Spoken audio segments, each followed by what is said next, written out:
Aujourd'hui, un incendie de moteur a été signalé en plein vol alors que l'avion retournait à Los Angeles. L'avion de Delta Airlines à destination d'Atlanta a dû revenir en urgence à l'aéroport de Los Angeles après qu'un de ses moteurs a pris feu au décollage. Le vol est le Delta Airlines 446 opéré par un Boeing 767-400. Il transportait 226 passagers et 9 membres d'équipage. Heureusement, aucun blessé n'a été signalé, ils ont atterri sans problème et, cela fait partie de ce qui se passe aujourd'hui. Passons au titre de ce qui se passe dans le monde. L'inévitable est sur le point de se produire là-bas en Syrie. Passons aux détails. En une seule journée, un exode de 128 000 personnes a été signalé. La Syrie fait face à une situation de violence sectaire. Cela a fait que plus de 1000 personnes ont perdu la vie rien que ces 7 derniers jours. C'est ce qu'affirme le service d'observation syrien des droits de l'homme.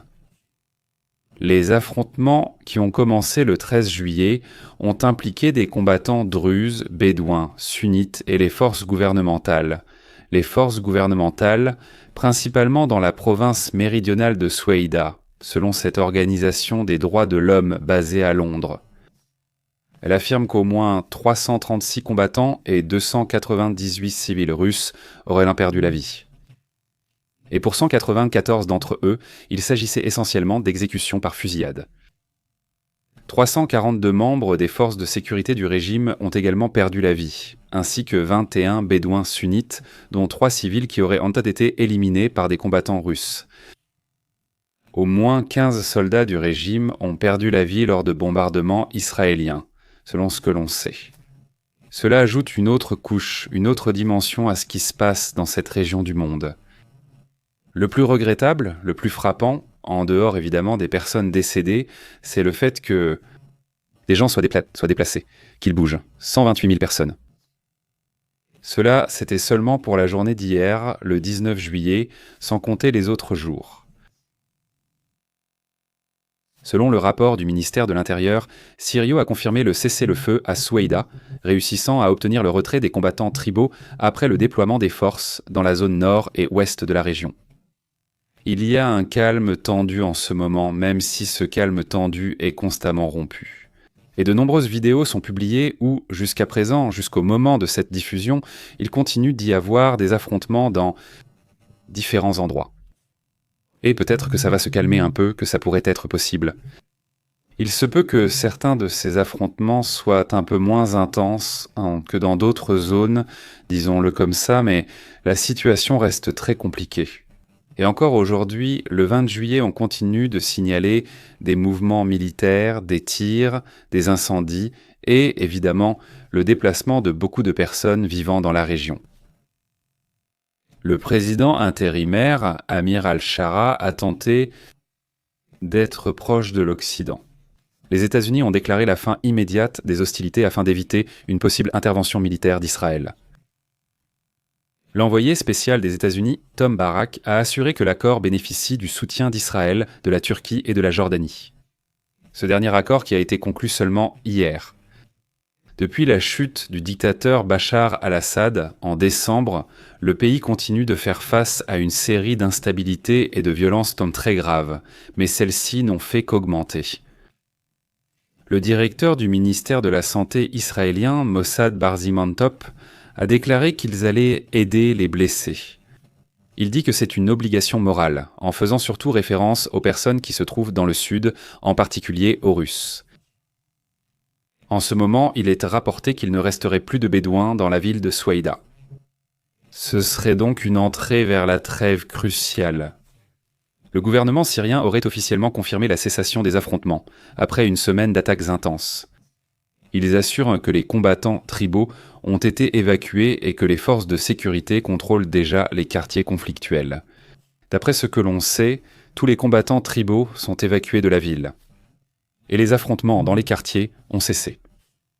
Ce serait un point important que ces groupes qui ont provoqué des conflits restent en dehors de la zone urbaine, loin des civils. Ce serait un premier point important.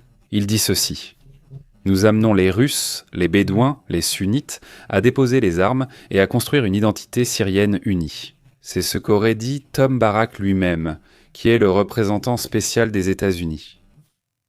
Envoyé évidemment avec l'idée de négocier la trêve, on dit aux 3 groupes de déposer les armes.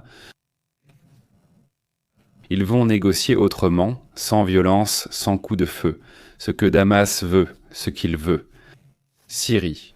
Le nouveau gouvernement syrien veut avant tout exclure les Iraniens de la région. Et un autre point qui leur importe aussi, c'est d'exclure Daesh. Daesh essaie constamment de s'infiltrer, non pas pour rentrer dans le gouvernement, ni pour tout détruire et recommencer un gouvernement à partir de zéro. Et d'un autre côté, il y a les Iraniens qui cherchent aussi à contrôler la zone, à contrôler le conflit entre sunnites et chiites. L'Iran chiite, le nouveau gouvernement iranien, est plutôt de tendance sunnite. C'est aussi pour cela qu'il y a autant d'affrontements. Mais allons maintenant dans cette zone où cette explosion est en train de se produire. Cela se passe là-bas à Gaza. Approchons-nous de cette région du monde. Eh bien, il y a aussi des informations à ce sujet. Israël a annoncé une incursion terrestre à Daher al-Balam, la dernière grande ville de Gaza, où il n'y avait pas eu d'opération terrestre depuis le début de l'offensive contre le Hamas. Là-bas, ce 7 octobre, n'est-ce pas ? C'est-à-dire depuis ce moment où les opérations ont commencé à l'intérieur de Gaza, cette zone n'avait pas été touchée.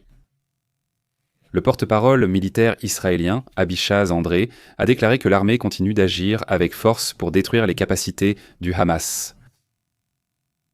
Ils assurent qu'il a été ordonné d'évacuer la partie sud-ouest de Deir al-Balab, y compris les camps de déplacés. Le message était clair. Pour votre sécurité, évacuez immédiatement et dirigez-vous vers la zone de Magouassi. La ville était devenue un refuge pendant plus d'1 an. Ce morceau concerne certains opérateurs de ces groupes, mais aussi des milliers de déplacés et des organisations non gouvernementales internationales.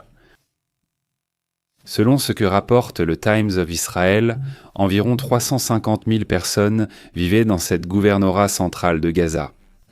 Maintenant, beaucoup d'entre elles sont à nouveau forcées au moment de se déplacer vers une autre région, surtout vers la côte, vers le sud-ouest. Ils nous emmènent vers la Méditerranée. Mawassi, cette zone supposément sûre, a été constamment bombardée, même après avoir été désignée comme refuge. À partir de maintenant, à partir de ces derniers jours. Selon les rapports, hier un drone israélien aurait tué 3 personnes, dont 2 enfants. Selon la même organisation de l'Organisation des Nations Unies, plus de 425 000 personnes s'entassent à Mawassi. C'est-à-dire, ils vivent là-bas dans des conditions très précaires, n'est-ce pas ? Et sous l'avertissement constant qu'il peut y avoir des attaques. Il dit qu'ils font sûrement des reportages là-bas dans la région.